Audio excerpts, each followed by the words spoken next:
चंदनपुर नाम का एक गांव था जिधर पहले बहुत शांति होती थी। और वही गांव में एक मेहनती किसान रमेश अपनी पत्नी सावित्री और अपनी प्यारी बेटी कोमल के साथ रहता था। हर दिन रमेश और सावित्री खेतों में काम करते थे, जबकि कोमल अपने दोस्तों के साथ खेलती थी या फिर कहानियां सुनना पसंद करती थी।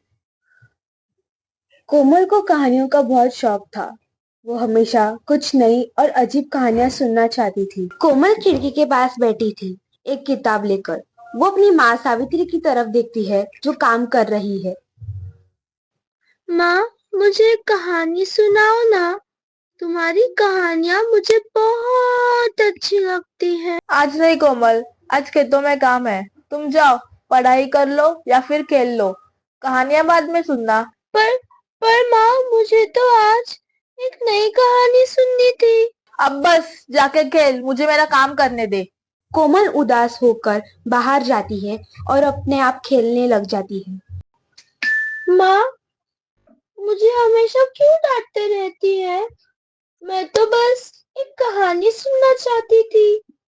उसका बॉल खेलते खेलते जंगल की ओर चला जाता है। बॉल जंगल के अंदर जाकर एक नदी के पास गिरता है। कोमल को याद आता है कि उसे कभी वहां जाने का मना किया था, लेकिन वो फिर भी चली जाती है। कोमल नदी के पास जाती है और अपनी बॉल को पानी में देकर उदास हो जाती है। फिर अचानक से एक बूढ़ी औरत उसके पास आती है। अरे ओ बेटा, तुम रो क्यों रही हो?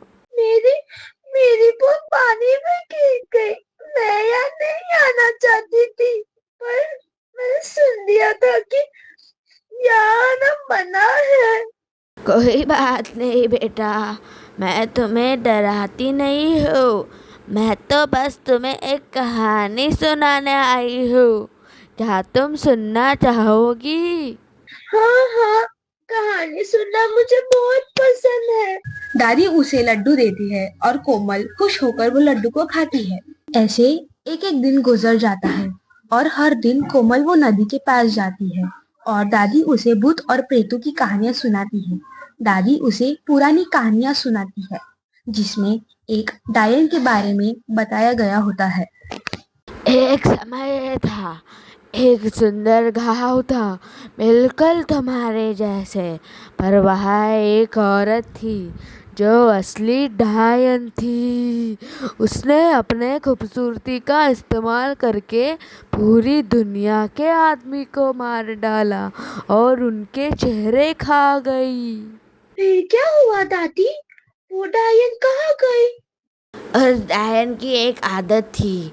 वह छोटी लड़कियों को जाल में फंसाती थी और उनका चेहरा खाकर वो और जवान हो जाती थी।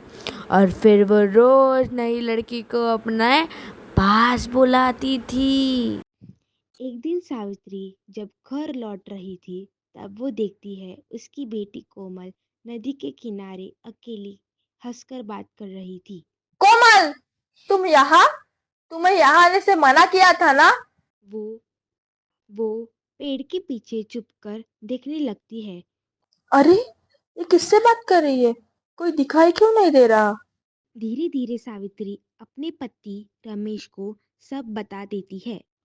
अगले दिन रमेश और सावित्री तय करते हैं कि वो कोमल के पीछे नदी तक जाकर देखेंगे। वो दोनों चुपके से पेड़ के पीछे छुपकर कोमल को देखते हैं। अरे सावित्री देखो, वो नदी के पास जा रही है, लेकिन वो बात किससे कर रही है? कोमल नदी के पास बैठी होती है, हंस रही होती है, लेकिन उसके साथ कोई दिखाई नहीं देता है। सुनिए, ये कुछ ठीक नहीं लग रहा। ये किससे बात कर रही होगी? जैसे ही वो दोनों नजदीक जाते हैं, दादी की असली चेहरे की रोशनी दिखाई देती है। एक डायन का रूप। क्या है?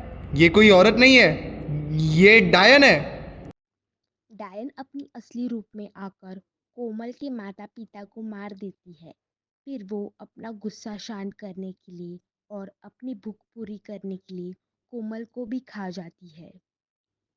डायन अपनी खूबसूरती को और ताकत को दोबारा पाने के लिए कोमल की खूबसूरती को खा लेती है और फिर वो अपने अगले लक्ष्य के लिए नदी के पास चल पड़ती है। आज आज फिर एक खूबसूरत लड़की मिल गई। तुम्हारा चेहरा भी मुझे जवान बना देगा। और इसी तरह यह चालू रह जाता है। छोटी लड़कियों का खून पीकर डायन को अपनी शक्ति मिलती है। वो हर गांव के नदी के पास अपना अगला निशाना ढूंढती रहती है।